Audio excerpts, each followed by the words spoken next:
Okay, here we are at the Arapaho planting. This is 2 days in front of Hurricane Irma. And I thought that I'd go ahead and shoot the video today. It's a little windy, you may hear some wind noise, and the trees are blowing, but you can get the idea of where we are. I'm not sure what these things are going to look like on Monday, so figured we'd capture it for posterity. So if you recall, this is there's the office there, barricaded in for the storm. This is the navel row, and if you compare this video with the one we shot last year at this time, you can see the trees have grown nicely. The color is good. We had a very long spring drought, and they thinned out quite a bit because we weren't fertigating, and the control release wasn't being activated with our drip system. But this is slow release. It's had 2 applications of a blend of slow release and conventional fertilizer this year. And of course no sprays of any kind whatsoever, going on 6 years now. So the trees have flushed out in the summertime. They're starting to look good. The flush leaves are big again, so they've loosened up a bit. You see some of the older leaves that were yellowed out in the spring drought when the nutrients weren't real available. See some zinc deficiency. So I mean, they're affected by greening, but overall they're looking pretty good, and the crop is much heavier this year than it was last year. The trees are bigger and they were healthy last year. So this is a navel row. Once again, a couple of blooms. Looks like we got some early fruit bloom and some later bloom fruit. We'll just have to see whether this late bloom fruit develops as normal late bloom or if it's greeninged out and can't be used. This is the Ortenique tree. Good crop on it.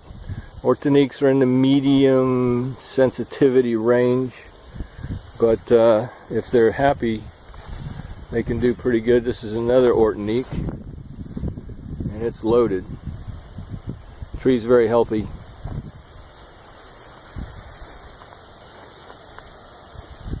See the fruit in here.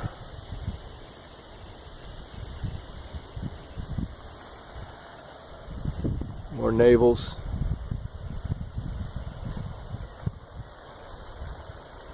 No foliar sprays. 2 apps of herbicide, fertilizer, maybe 3 apps of herbicide.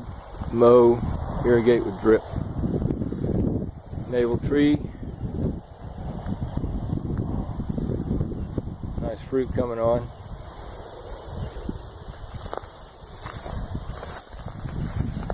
Here's the W. Murcott. It's not a Tango, it's a W. Murcott. Pretty typical tree for Florida.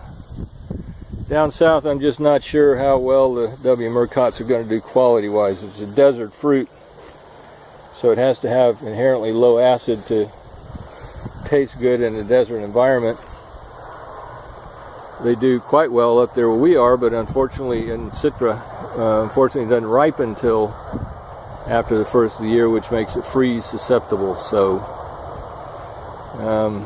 Tango is it's a high producer and it's seedless, but I'm not sure that's going to be the best choice in the long run. Temple tree was kind of stunted to begin with, but it's hanging in there. More Orteniques. Good crop. We're trialing the seedless Ortenique, the low seed Ortenique. I guess it's not completely seedless. In the grove, the trees are 2 or 3 years old. Another location, they are hanging in there pretty well. I wouldn't hesitate to plant a low seed Ortenique. I think Ortenique could probably do with some help with the foliar spray.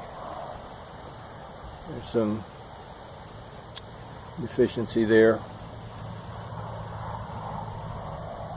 They're not as tough as the navels and Valencias.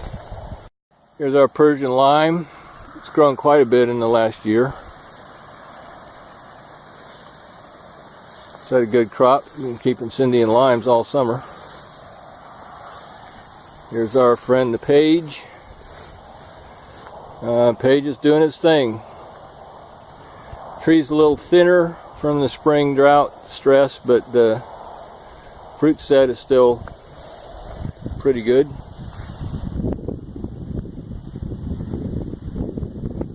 First 10 emails I get from the orange shop every year: are you going to have Pages available?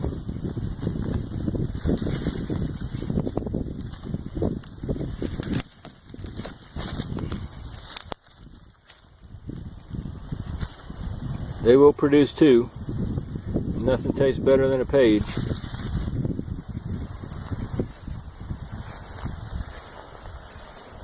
Page, of course, is the same exact hybrid as Sugar Bell.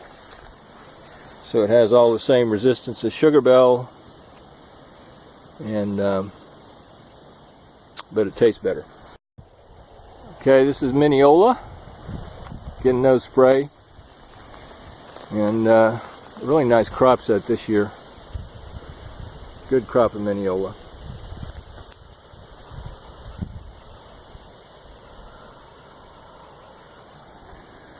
More Mineolas here.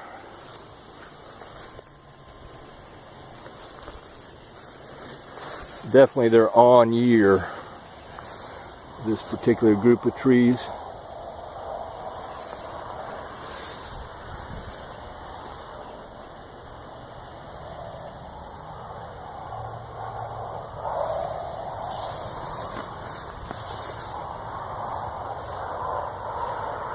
They look pretty good for no spray, just fertilizer.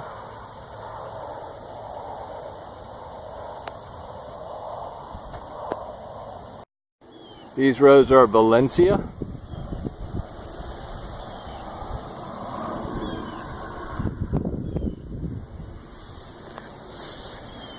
So they've definitely grown larger. We've got a record of the last couple years, and you can see the trees have grown bigger.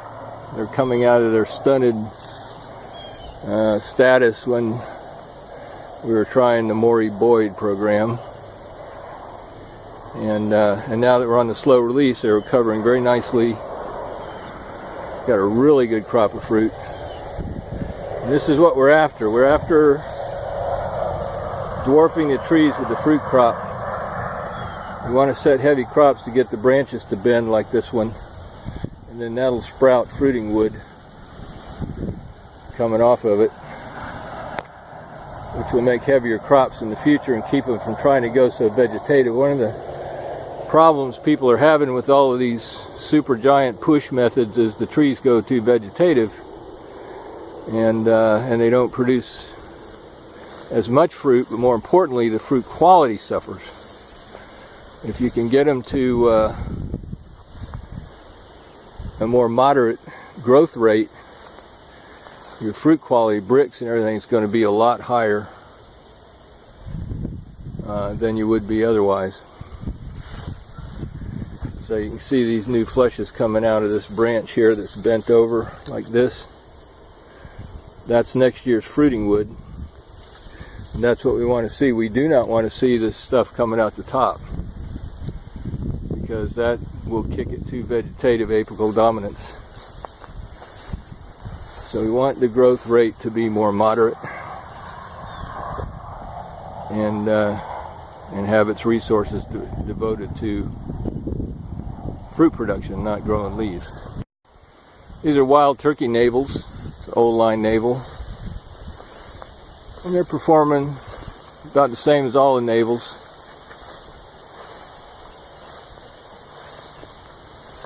Definitely growing taller, more fruit.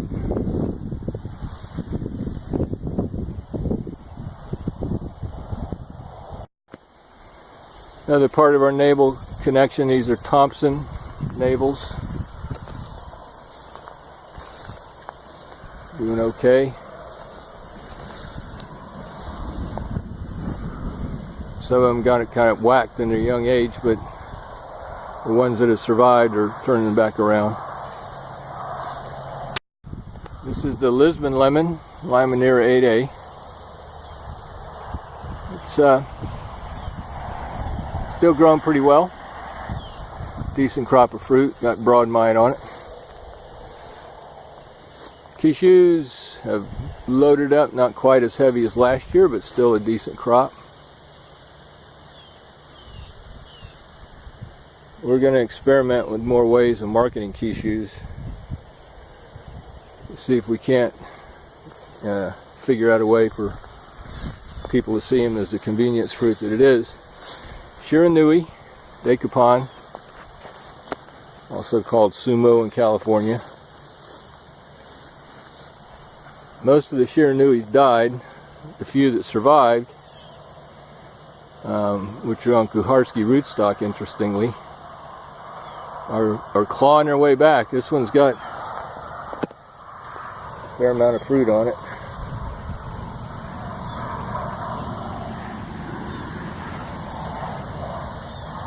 Decupan would be an awesome cups variety. Nothing demands the market price as a Sumo in the United States or Japan, either one.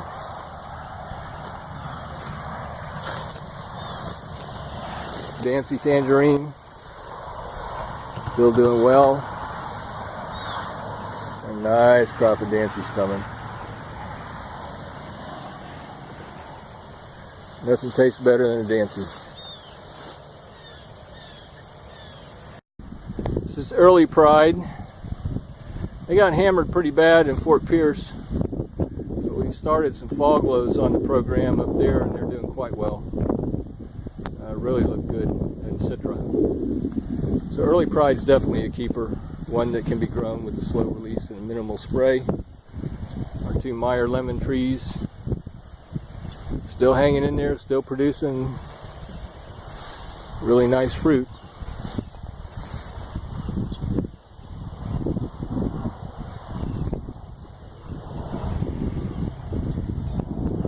We just planted a couple of rows of Meyers for the store. Beer's lemon, still struggling because we haven't sprayed it for greasy. So there's your Beers. Greening works on it. The greasy spot, of course, it really hammers it pretty bad. Kishu tree. Another Beer's lemon. More Kishus. Grapefruit have pretty much had it under our low spray program, and we're replacing them with NVDMC fast tracks to test them out. We don't have a good answer for grapefruit at this point in time, but we do have some pretty good answers for an array of varieties that will carry you through the season. Fresh fruit.